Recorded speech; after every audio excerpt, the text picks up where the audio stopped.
You're live.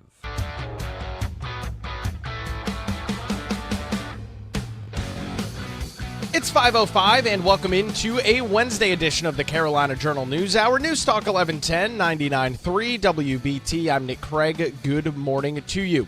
We've got some big news out of the North Carolina General Assembly this morning. Senate Majority Leader Paul Newton, the Republican out of Cabarrus County, is leaving his role in the North Carolina Senate today to pursue an opportunity outside of government. Newton publicly announced his retirement from the North Carolina Senate yesterday afternoon around 4 o'clock in a press release, and today will be his last day serving in the GA in Raleigh. He said this in his announcement, quote, "It has been an honor of a lifetime to serve the people of Cabarrus County for nearly a decade. During that time, I've been able to play a small role in so many consequential pieces of legislation that have made an incredible impact on the lives of North Carolinians, from significantly reducing the tax burden for all families and supporting businesses of all size, to expanding education opportunities. I want to thank my colleagues in the Senate for the relationships that we've built over the years. I'm especially grateful to the Republican caucus for electing me the majority leader. Your trust has meant the world to me," end quote. Newton has represented Cabarrus County in the North Carolina Senate since 2016, and throughout his time in that position, Newton held several leadership roles. From 23 to this year, he has been serving as the majority leader, leading the Senate Republican caucus. He also co-chaired the Senate Finance Committee and the Redistricting and Election Committees as well. Senate President Phil Berger, the Republican out of Rockingham County, praised Newton's contributions to the state and said he looks forward to seeing what he will accomplish outside of the GA. In a quote from the leader of the North Carolina Senate, he says, quote, "Paul has served a valued voice and leader in the Republican caucus and in the Senate for years. He's provided a calm presence and wise counsel to many legislators during his time in Raleigh. He was always willing to tackle the tough subjects and never wavered from his convictions. When it comes to filling his seat, which will be vacant, official as of today, the Cabarrus County Republican Party will nominate a candidate for the remainder of this session, the 25-26 biennium, and Senate Republicans will meet to select a new majority leader." Newton introduced Senate Bill 261 earlier this month, which aims to revise the state's interim carbon reduction goals. That bill could significantly impact North Carolina's long-term energy plans, though its status remains uncertain with Newton's departure. We'll keep an eye on that and all of the other pieces of legislation that he had a part of over on our website, carolinajournal.com, and right here on the Carolina Journal News Hour.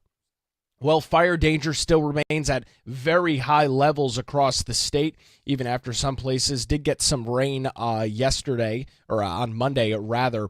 According to the state's daily fire drought monitor, 89 of 100 counties across the state are at a high or very high risk as of late last night, and according to meteorologists, condition will only worsen throughout the week, with all 100 counties having those levels on Friday and Saturday. So as we get into the head closer to the weekend, those fire concerns are only going to rise.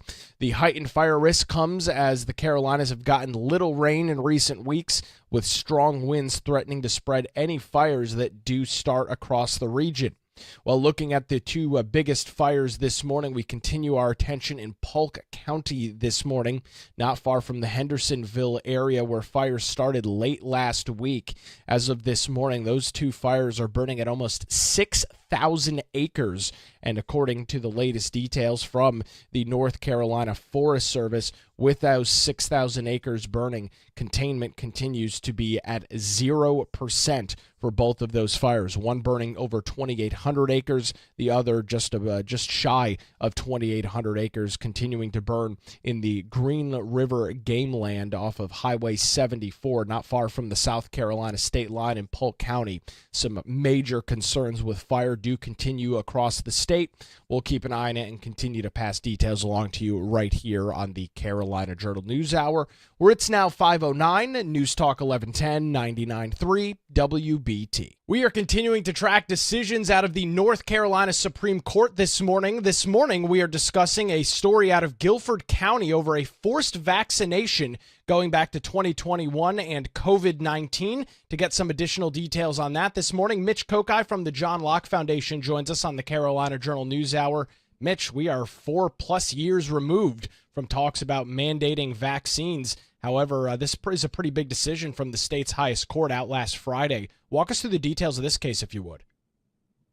It really is a big decision, Nick. And one of the interesting pieces of this is this came out basically about a year after everyone was so hyped up about COVID, but still it was an interesting piece of news that in 2021, a 14-year-old high school student who was a football player was notified that he was surrounded by a COVID cluster. If he was going to continue to play, he needed to go get a COVID test. He went to another high school, this is in Guilford County, to get a test.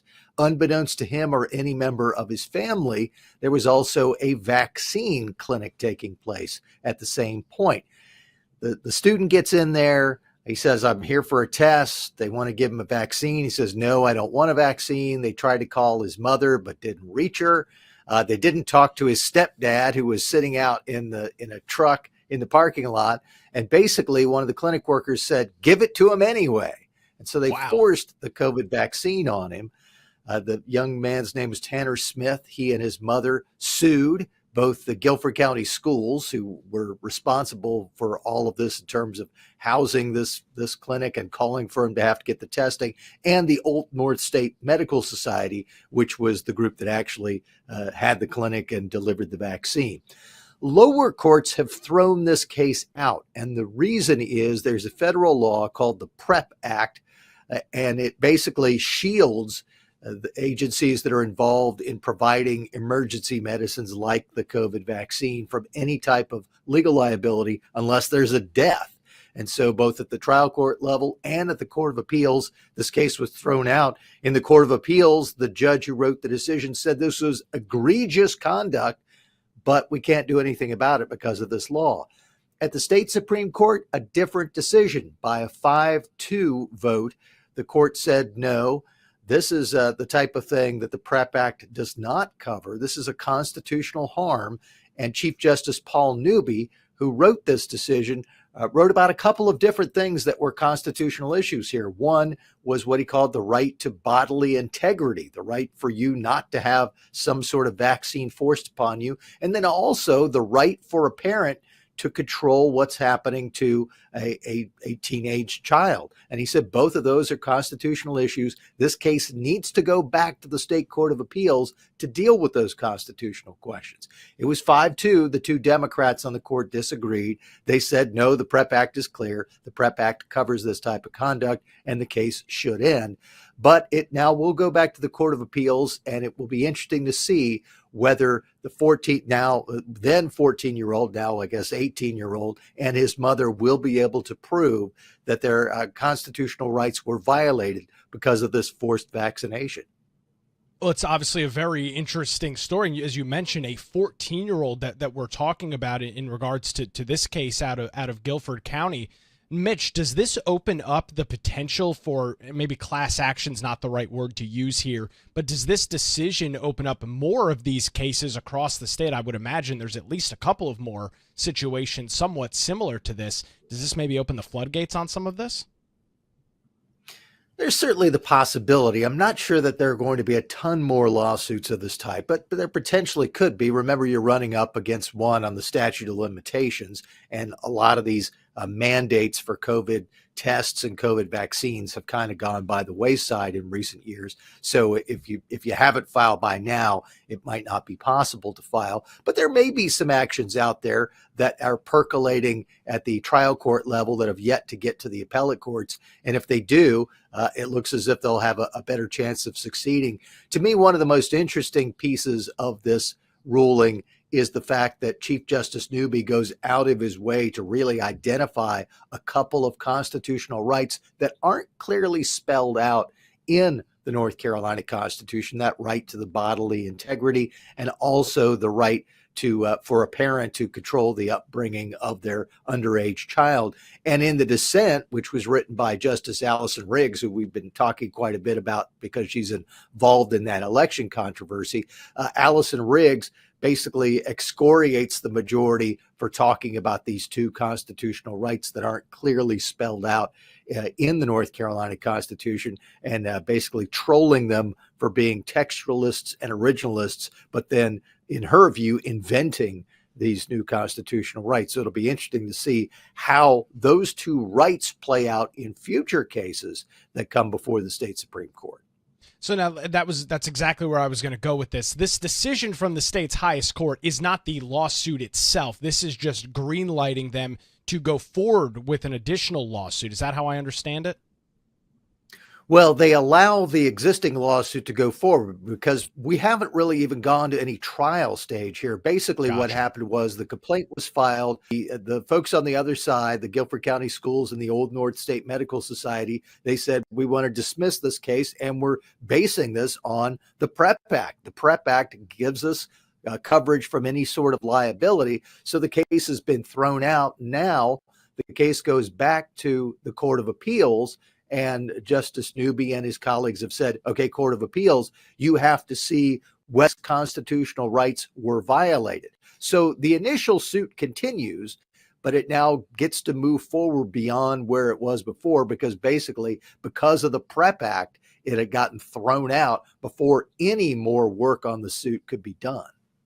Mitch, it's a great update this morning. Greatly appreciated. You can read additional details this morning by visiting our website, carolinajournal.com. Mitch Kokai from the John Locke Foundation joins us on the Carolina Journal News Hour. Where it's now 5:16, News Talk 1110, 99.3 WBT. It's time for a look at traffic on your Wednesday morning hump day. A look at the roadways with Boomer Von Cannon. You got it, Nick.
hot. It's 21 minutes past the hour. Welcome back to the Carolina Journal News Hour. Good Wednesday morning to you. News Talk 1110, 99.3 WBT. It was a busy day in Raleigh yesterday. A lot of committee meetings, which have become typical in the early half of the week as we go through the General Assembly's long session. And yesterday it was the House Standing Committee on Health that approved a bipartisan bill which aims at restricting certain substances on school grounds. The bill proposes a complete ban on tobacco products, hemp-derived products, and their synthetic counterparts. You probably have heard the names Delta 8 and Delta 9 in the past. Those products, as well as CBD and vapes on school properties. The bill is titled the Ban Delta 8 and 9 Bill on School Grounds. It's HB 328, and it seeks to forbid the use of any hemp products and to clarify the pre-existing ban on tobacco products, which already exists on school grounds across North Carolina, to include vapes and e-cigarettes. Specifically, it requires that governing bodies of public schools adopt a distinct written policy prohibiting the use of these products at all times and to provide adequate notice to students, parents, and the public as well as school personnel. The bill calls for all public schools to not only enact a policy, but to additionally post signs stating the prohibition and to require all school personnel to enforce whatever the written policy is that gets enacted. Representative Blackwell out of Burke County backed the bill's purpose but questioned the requirement to post signage. He said, quote, why do they all need a policy? Why don't we just say thou shall not and it's state law which they have to comply with? With that, the chair of the committee, Representative Cunningham, yielded to staff to answer the question. One of the legislative analysts said, quote, it's a policy decision to incorporate hemp products into existing tobacco framework. The way that this is drafted, it would just incorporate these prohibitions on hemp products into existing tobacco law. You got to go back to 2008. That's when North Carolina law was changed and required that all public school employees enforce a ban on the use or possession of tobacco on school grounds across North Carolina. However, through the rise in popularity of vaping and e-cigarettes, school districts in North Carolina have continued to struggle now for quite some time to get a handle on students and the use of these new substances. This new legislation provides further clarification on the ban and school personnel's role in enforcing the policy. Representative Cunningham out of Mecklenburg County introduced the bill, highlighting the difficulties that several North Carolina schools have faced in the use in managing students and their use of these substances. She said during the committee meeting, quote, here in Raleigh at Leesville Road High School, students are setting off fire alarms due to vaping in the restrooms. That's forced the school to close half of its bathrooms, adding that the Mecklenburg County School District reported a whopping 758 documented incidents of students having vape devices at school. Those were the only ones reported and documented, 758. Smoke shops, dispensaries, and bakeries are now selling THC products all throughout North Carolina, while Delta 8 and Delta 9 are technically legal in the state so long as they do not contain more than 0.3% of THC. Lawmakers, along with the Food and Drug Administration, warn of the substance's risk. Just last week, a Granville County store owner was arrested for selling THC vapes that exceeded the legal limit to students. Authorities allege the owner of the tobacco and vape store, which happened to be located across the street from a middle school, sold products to students, and several vape cartridges containing those higher levels of THC were found on the school's campus. Representative Cunningham said, although these substances have gained popularity in recent years, specifically Delta 8, both of these substances can have negative effects, including the lack of cognitive function and judgment. The Food and Drug Administration asserts that Delta 8 THC does have some health risks, including intoxicating effects, which can lead to hallucination, dizziness, and loss of consciousness. According to the most recent North Carolina Department of Health and Human Service overdose data, an estimated 8 North Carolinians per day are suspected to have died from drug overdoses, totaling nearly 3,000 lives lost this year alone. While none of those deaths are attributed to cannabis or hemp products, concerns remain that marijuana may act as a gateway drug. This legislation strengthens the protection for students against harmful substances. Representative Cunningham closed by contending that this legislation will bring all North Carolina public schools to an agreement on how and why to enforce this policy. She said, "What we're trying to do here is to put something in place that will be unified, that all school boards and school districts will have available as a tool for them to use." So we've seen a huge increase over the last decade. Delta 8, Delta 9, CBD products, vape products, and the North Carolina General Assembly trying to tackle that in regards to the North Carolina school system. Turning our attention to some other news out of Raleigh this morning, the North Carolina House of Representatives voted nearly unanimously yesterday to order local school districts to ban cell phones in almost all instances, at least during class time. In the end, almost no lawmakers voted against this legislation. The bill passed 114 to 3, and none of the 3 objections publicly explained their opposition to the bill. With it officially passing the House in that overwhelming majority, the bill now goes to the Senate, where lawmakers have been considering their own version of a statewide ban on cell phones, but with stricter rules than what is proposed in the House. The biggest item of partisan disagreement on the House bill was how broad to make it. Democrat lawmakers wanted rules to apply to all schools in the state, but Republicans shot down that suggestion to make private schools comply. The bill would only be required for public schools to follow the rules. This is, of course, if it is to become law.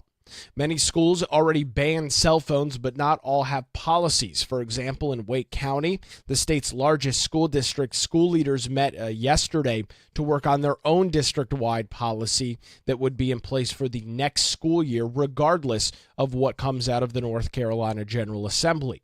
It would require cell phones to be turned off, silenced, or in airplane mode from the morning bell to the afternoon, with a few exceptions for students with special education and health plans, as well as emergencies and some instruction for high schoolers where the use of a cell phone might be beneficial. State lawmakers say the ban is needed due to the increased disruption that has been caused by cell phone usage in the classroom, not just students texting, but also watching videos, listening to music, or filming their classmates for social media. And of course, one of the bigger concerns, cyberbullying and the rise that we have seen in that over the last couple of decades. So those are some of the details. This legislation has now moved through the North Carolina House, again, 114 to 3, and that legislation now makes its way to the North Carolina Senate. We'll continue to track it this morning right here on the Carolina Journal News Hour, where it's now 5:30. News Talk 1110, 99.3 WBT. Time for another look at traffic, a look on the roadways this morning with Boomer Von Cannon. Hey, thank you, Nick. We're in pretty good shape.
It's 5:35. Welcome back to the Carolina Journal News Hour. News Talk 1110, 99.3 WBT. WBT and Tommy D Productions presents George Norrie Live. It's coming your way Saturday, April the 19th from 5 to 8 p.m. at the Booth Playhouse. The legendary George Norrie from Coast to Coast AM will lead an interactive evening featuring psychic therapist Vincent Gina, dream interpreter and angelic researcher Samantha Fay, and near-death experiencer Damian Brinkley. The show will include questions and answers from George as well as his guests, including a salute to our country's military veterans and first responders. To top it off, Bo Thompson will be there to say hello. It's all presented in part locally by Monica, the medium at the Healing Tree Boutique, who will also be on site offering readings for a special price. It's George Norrie Live, Saturday, April the 19th at the Booth Playhouse. Visit WBT.com for tickets and details this morning. Taking a look at some additional statewide news, there is growing bipartisan support in the state legislature this morning for a new small business grant program which is aimed at helping entrepreneurs who want to create new jobs, especially in the high-paying tech field. House Bill 238 passed the House Commerce and Economic Development Committee yesterday in a rare instance of a Democrat-backed bill receiving support in the Republican-controlled General Assembly. If it becomes law, the bill would tweak the rule for millions of dollars worth of business grants, which are currently handled by the state Commerce Department, and make those grants available solely to small businesses across the state, with a huge emphasis and focus on the state's tech industry. Of course, the Research Triangle Park area, RTP, has led a decades-long economic boom in the Raleigh, Durham, Chapel Hill, and surrounding areas, and lawmakers have tried many strategies in recent years to help copy that success in other parts of the state. The most recent was the $500 million investment to NC Innovation, which is a public-private partnership that we've talked a lot about over the last couple of weeks. However, this bill would take a different approach, tasking a tech-focused arm of the Commerce Department under Democrat Governor Josh Stein to identify small businesses to foster. As long as the businesses meet several different criteria, that business would be allowed to apply for grants totaling as much as $2.5 million from the state to support the business's effort to grow and create jobs. And here are the three qualifications in this legislation as written right now.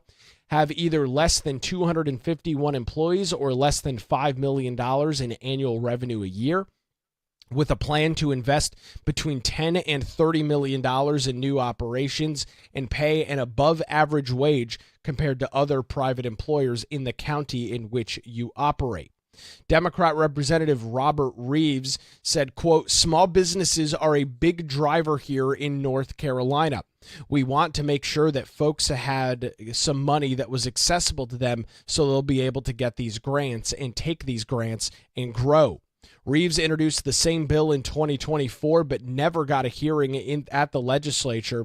At the time, only Democrats signed onto the legislation, but this year, the bill has several Republican sponsors, including Representative John Bell, the Republican out of Wayne County, as well as House Speaker Destin Hall, Representative Stephen Ross out of Alamance, who also chairs the Commerce Committee as well as the House Finance Committee. Representative Jennifer Balcom, a Republican out of Henderson County, said that the state's economic development grants mostly go towards massive companies and corporations looking to make a big expansion in North Carolina, and noted setting aside some money specifically for small businesses would be a huge win for the state, saying, quote, "I think it's a great program." More than 99% of businesses that exist in North Carolina are small businesses, according to the Small Business and Technology Development Center, which is run by the UNC system.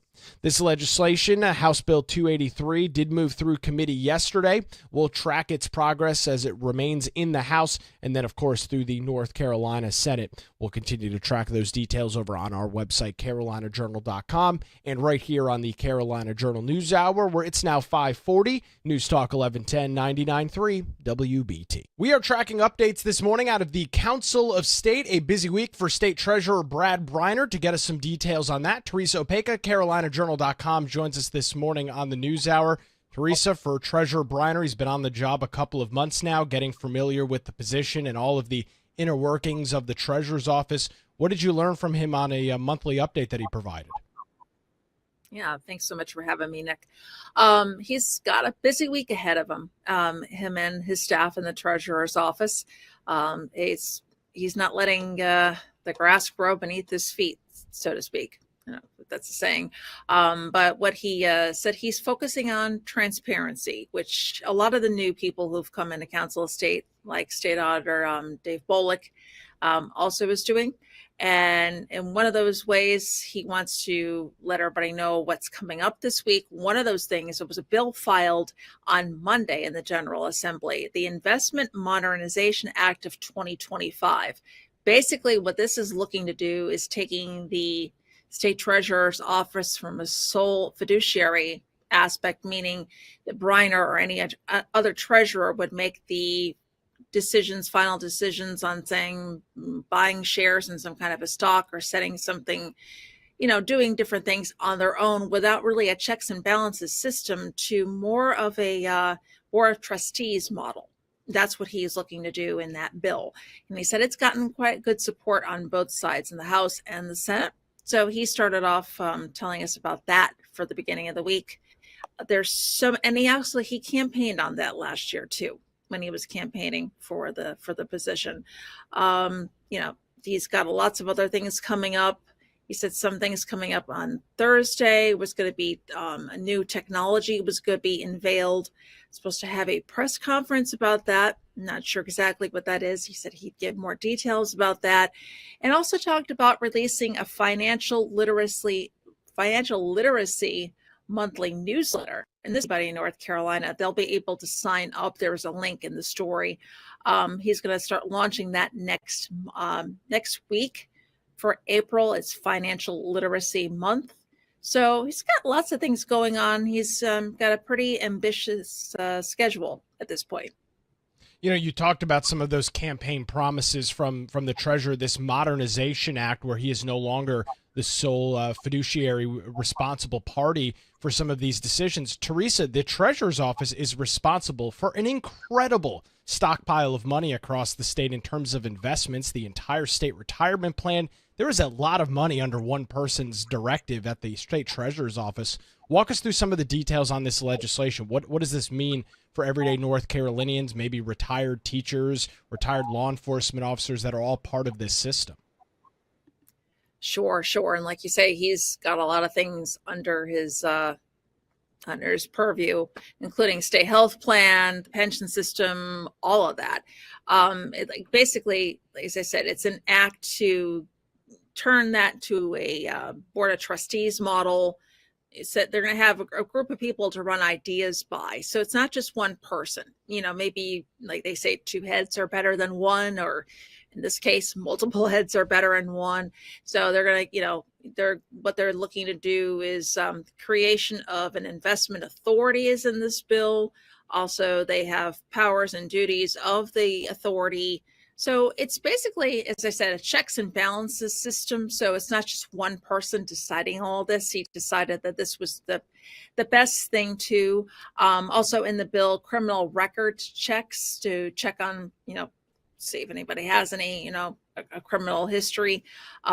Basically, he said this before in other interviews. It's a check so there's not corruption going on, because, luckily, so we've had some pretty good people in the past in this role. But, just in case stuff comes up, it's a great way to have that in place, which would give a lot more peace of mind for people who are retirees or state employees or anybody who's invested in this nature. Now, Teresa, you follow the Council of State very closely over on our website, carolinajournal.com, and you provide us updates here from time to time. You touched on this transparency piece that we're hearing from the Treasurer's office. We're hearing it from the State Auditor's office. We've got new legislation in the General Assembly that would create a DOJ-style group for North Carolina. This transparency element is something that seems to be seeping into almost every level of government. Opine on that, if you would, for us. Yeah, I mean, well, you just mentioned it. You've got the Dave Act, which is kind of North Carolina's answer to Doge, where they want to have transparency, see if anything could be cut. Senate Leader Berger talked about that the other day. It's modeling after Doge in the Trump administration to see if there is anything that can be tightened up, or any positions, or maybe even in this DAVE Act, any departments eliminated, stuff of that nature. I think it comes at a time where, we're seeing that in the federal government, where there's been so many things that were outlined. One of the bigger stories, how many people on Social Security are been named that maybe they've been dead over 200 years when there wasn't Social Security, weird programs for different, Iranian Sesame Street, or whatever the case is with the U.S. aid. I think people want to see that. Of course, maybe some people on the political left don't, but the majority of people say they do. Polls, we've had Carolina Journal poll saying that. So I think it's a trend, but it's a worthwhile trend. I think you're seeing that replicated from the federal government to North Carolina. Teresa, you mentioned this newsletter that's going to be coming out of the Treasurer's office. There's some other details as well that folks might want to read some more details on. Where can they do that this morning? Sure. They can head on over to carolinajournal.com. Teresa Opeka joins us this morning on the Carolina Journal News Hour. It's now 5:47, News Talk 1110, 99.3 WBT. Time for another look at the roadways this morning. An update on traffic with Boomer Von Cannon. Hey, Nick, thank you.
We're heading back to Heist Brewery and Barrel Arts on Wednesday, April the 16th from 7 to 9 p.m. for WBT's News and Brews, and we'd love to see you there.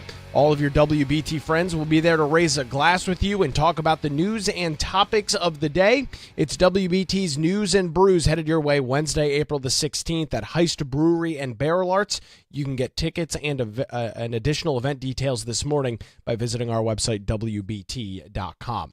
It's now 5:52. Welcome back to the Carolina Journal News Hour, News Talk 1110, 99.3 WBT. Recapping one of our big stories this morning, a Guilford County teenager and his mother can move forward with their lawsuit against the local school board and the Old North State Medical Society over a forced COVID-19 vaccination. The North Carolina Supreme Court ruled 5-2 in favor of Tanner Smith and his mother, reversing a lower court decision that had dismissed the case. Tanner Smith, who was only 14 years old at the time, was forcibly vaccinated at a Guilford high school in 2021, despite his objections and without parental consent. The clinic worker allegedly said, quote, "Give it to him anyway," end quote. Lower courts had ruled that the Federal Public Readiness and Emergency Preparedness Act, also known as PrEP, granted immunity to the school and to the medical society, but the state Supreme Court determined that that act does not protect unconstitutional conduct. Chief Justice Paul Newby, writing for the majority, affirmed that North Carolina's Constitution safeguards a parent's right to make medical decisions for their children and protects individuals' right to bodily integrity. He rejected the defendant's broad interpretation of the PrEP Act, arguing that granting immunity for violations of constitutional rights contradicts fundamental legal principles in our country. Justice Phil Berger Jr., in a concurring opinion, emphasized that forced medical treatments constitute battery and raised concerns about the PrEP Act's sweeping immunity provision. The two dissenting justices, both Democrats, argued that the majority rewrote federal law to exclude state constitution claims. Justice Allison Riggs contended that while forced vaccination was wrong, the PrEP Act's language clearly grants broad immunity, and the court should not override congressional intent. The case now returns to the State Court of Appeals to address the plaintiff's constitutional claims. This will be a very interesting story to follow. We'll keep an eye on it right here on the Carolina Journal News Hour. In a pretty surprising press release yesterday afternoon, we learned that Senate Majority Leader Paul Newton, the Republican out of Cabarrus County, is leaving his top role in the North Carolina General Assembly this week to pursue an opportunity outside of state government. In a press release around 4 o'clock yesterday afternoon, Newton publicly announced his retirement from the North Carolina Senate and announced that today, Wednesday, will be his last day serving at the GA. In the announcement of his retirement, he wrote, "It has been an honor of a lifetime to serve the people of Cabarrus County for nearly a decade. During that time, I've been able to play a small role in so many consequential pieces of legislation that have made an incredible impact on the lives of North Carolinians, from significantly reducing the tax burden for all families and supporting businesses of all sizes, to expanding education opportunities.